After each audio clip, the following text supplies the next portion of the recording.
Doctor Manmohan Singh इस दुनिया से विदा ले चुके हैं, लेकिन उन्हें उनके कामों के लिए हमेशा याद किया जाएगा।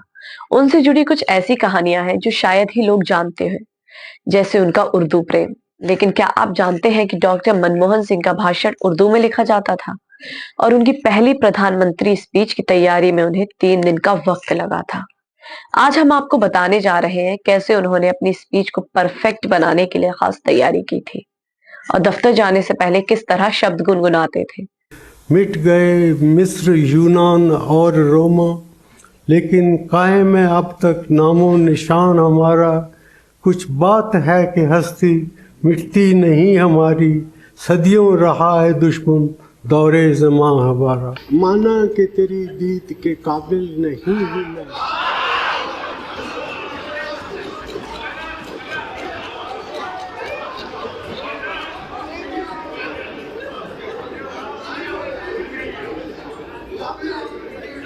माना कि तेरी दीद के काबिल नहीं हूँ मैं, तू मेरा शौक तो देख, मेरा इंतजार देख।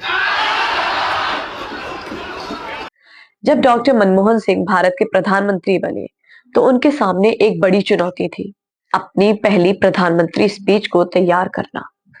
इस स्पीच में देश को उनके नेतृत्व पर भरोसा और उनकी दिशा लोगों के सामने साफ करने का टारगेट था। डॉक्टर मनमोहन सिंह के भाषण की तैयारी कभी आसान नहीं थी। उनका मानना था कि हर शब्द महत्वपूर्ण होता है और उन्होंने अपनी पहली स्पीच के लिए 3 दिन तक कड़ी मेहनत की थी। एक दिलचस्प बात यह थी कि डॉक्टर मनमोहन सिंह का भाषण उर्दू में लिखा जाता था। वे उर्दू के शब्दों का सही इस्तेमाल करते थे, क्योंकि उनकी उर्दू पर खासी पकड़ थी, ताकि उनका भाषण और भी प्रभावशाली और दिल को छूने वाला बन सके।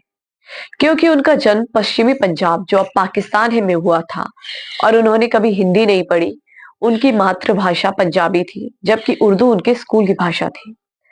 मनमोहन सिंह को उर्दू अच्छी तरह से आती थी और उन्हें उर्दू साहित्य और कविताओं की भी गहरी समझ थी। वे अक्सर सदन में उर्दू कविताओं का इस्तेमाल करते थे। एक बार उन्होंने पाकिस्तान के राष्ट्रपति परवेज मुशर्रफ के लिए सदन में एक शेर कहा था, ये जब्र भी देखा है तारीख की नजरों ने, लम्हों ने खता की थी, सदियों ने सजा पाई।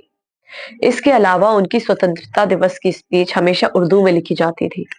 डॉक्टर मनमोहन सिंह का एक और दिलचस्प पहलू ये था कि वे हर दिन दफ्तर जाने से पहले शब्द गुनगुनाते थे। ये उनके लिए एक तरह की तैयारी थी, जो उन्हें मेंटली तौर पर तैयार करती थी। ये आदत उन्हें सुकून देती थी और उनके शब्दों को सही तरीके से बोलने में मदद करती थी। वे मानते थे कि शब्दों का सही चयन और उनका सही तरीके से बोलना बहुत जरूरी है। जब डॉक्टर मनमोहन सिंह ने अपनी पहली प्रधानमंत्री स्पीच दी, तो उन्होंने न सिर्फ शब्दों को ध्यान में रखा, बल्कि पूरी दुनिया के सामने एक स्पष्ट और सशक्त संदेश भी दिया। उनकी स्पीच ने भारतीय राजनीति और समाज को एक नई दिशा दी। उनकी सादगी और परिश्रम उनके भाषणों में भी साफ झलकते थे। उनके भाषणों का प्रभाव इतना गहरा था कि न केवल देश बल्कि अंतरराष्ट्रीय मंच पर भी उनकी बातों को ध्यान से सुना जाता था। डॉक्टर मनमोहन सिंह का जीवन और उनके भाषण देने की शैली हमें यह सिखाती है कि नेतृत्व सिर्फ शब्दों से नहीं, बल्कि उन्हें सही तरीके से व्यक्त करने और लोगों के दिलों तक पहुंचाने से भी बनता है।